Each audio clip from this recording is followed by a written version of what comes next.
A lot of times when it comes to a need to control a pest, a lot of people think about just using a pesticide. Well, that's not necessarily the first approach that we do when we work with pests and pest management. We like to promote the use of integrated pest management. That is a planned approach, a systematic approach in dealing and working with pests.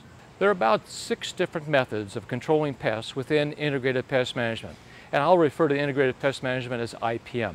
The first method is referred to as host resistance, and that means you have that host. Let's say in our case it's our lawn, and this lawn then has the ability to resist the pest.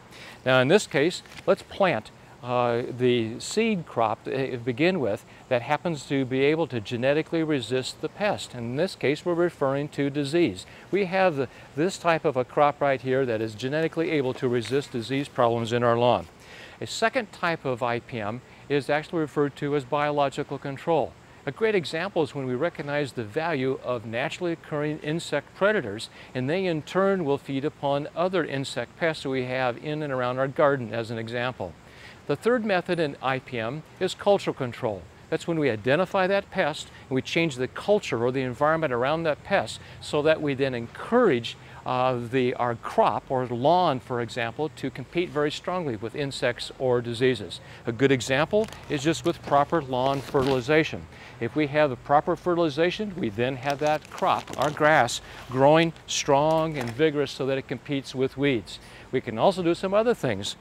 We can easily water appropriately, the right time of day and the right quantity so that we do not encourage diseases and we minimize the loss of water in the long run by evaporation if we happen to apply it at the wrong time of day. The next method in integrated pest management is the mechanical method of pest control. And as the name implies, we're referring to a physical device to actually remove a pest from the scene. It could be as basic as using a dandelion hoe to dig out and remove 1 or 2 dandelions in our front lawn if they're not that numerous. A second means of mechanical control actually is the use of shears of some sort where we can physically prune away and remove those diseased portions of a fruit branch or a fruit tree, and those branches then would reduce the potential for infecting other portions of the tree.